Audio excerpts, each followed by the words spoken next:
हाँ, मेरे परिवार की आर्थिक स्थिति जो है वो बहुत ज़्यादा कमज़ोर है। कभी मतलब बुक्स वगैरह खरीदने के भी पैसे नहीं रहते थे, तो मैं कभी टीचर्स से कहती थी, तो कभी पापा व्यवस्था कर देते थे।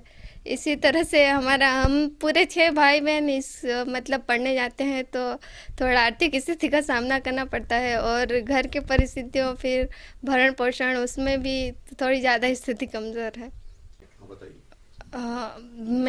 मैंने जहाँ तक देखा है, यार मेरे मेरे जो हमारा जो मोहल्ला है वो अभी हमारा घर जो है थोड़ा मोहल्ले से बाहर है, लेकिन मुझसे भी जो जो छोटी लड़कियां थी उनकी सभी शादी हो गई है, और उनके दो दो बच्चे किसी के ऐसे हैं। मैं अभी खुद अपने मोहल्ले में सबसे बड़ी हूँ, लेकिन मैं पढ़ना चाहती हूँ और आगे बढ़ना चाहती हूँ, और मैं सबसे ये कहना चाहती हूँ कि बेटियों को कभी कमज़ोर ना समझो और उन्हें अब आगे बढ़ने और पढ़ने के लिए प्रेरित करते रहे। मेरी सबसे यही विनती है। अच्छा लग रहा है। मैंने मेरी बेटी को खुद काम किया और मेरी बेटी को पढ़ाए। हाँ, मतलब बेटी को पढ़ाना चाहिए, बहुत ज़रूरी है।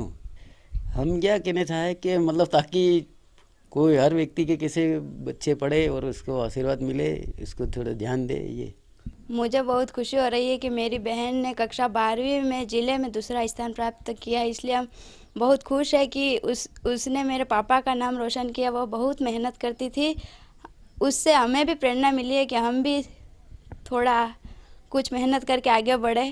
कभी भी विपरीत परिस्थितियों में हार न माने। जैसे कि मेरे जब पेपर चल रहे थे, तो हमारे गांव में लाइट चली गई थी, लाइटें नहीं थी।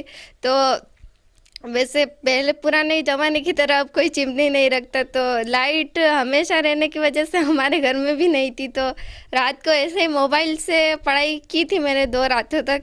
तो ऐसे छोटे मच्छर कीट वगैरह बहुत परेशान करते हैं, और मतलब मैं ये कहना चाहती हूँ कि जो पुराने ज़माने के जो भी काम की जो चीज़ें हैं उन्हें हमेशा अपने घर में रखना चाहिए। और मैं जब भी पढ़ाई में कभी मुझसे नहीं होता था, तो मैं एक ही बात को याद करती थी कि भगवान कभी किसी को कमज़ोर नहीं बनाता, वो तो सभी को एक समान बनाता है। कमज़ोरी तो इंसान खुद बनाता है।